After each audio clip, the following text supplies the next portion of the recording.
délégation gouvernementale congolaise en tournée diplomatique de haut niveau en Amérique latine poursuit sa mission dans cette partie du monde, à l'étape de la République orientale de l'Uruguay. C'est mardi 5 août 2025. La délégation a été reçue au commandement général de l'armée uruguayenne à la faveur de la cérémonie d'hommage au personnel militaire, policier et civil uruguayen tombé sur le sol congolais dans le cadre de la MONUSCO. Accueil solennel de la délégation en tête le vice-premier ministre, ministre de la Défense et des anciens combattants, avec une séance d'information sur le rôle, les missions et les ambitions du système de défense et de sécurité de l'Uruguay.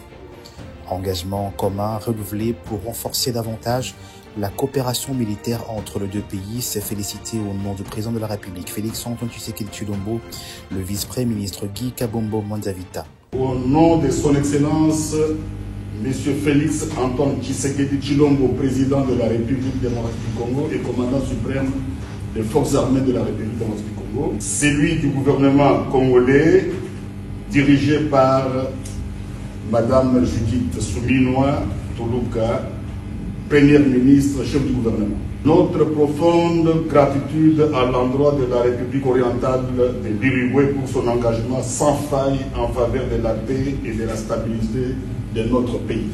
À ce jour, les contingents uruguayens comptent 631 personnels, dont 421 soldats actuellement déployés à Goma, dans l'est de mon pays. Une rotation est en cours, avec 165 soldats déjà redéployés sur terrain et 35 autres en partance ces jours même depuis Entebbe, en Ouganda. Ce qui complétera le mouvement prévu initialement. Les efforts logistiques soutenus qui accompagnent cette mission. La prochaine rotation qui verra 550 personnels uruguayens en République démocratique du Congo. Moment particulier empreint d'émotion, la cérémonie d'hommage au casque bleu uruguayen tombé sur le sol congolais. La délégation gouvernementale congolaise, dont le vice-premier ministre, ministre de la Défense et ancien combattant, la ministre d'État, ministre des Affaires étrangères, la ministre d'État, ministre de l'Environnement et du Développement durable, ont tenu à honorer la mémoire de ces Uruguayens qui, au prix de sacrifices, ont donné de leur vie pour le rétablissement de la paix en RDC. Hommage et reconnaissance pour cet engagement de la République orientale d'Uruguay aux côtés de la RDC, signe d'un partenariat stratégique et poussé vers un avenir de paix et de développement.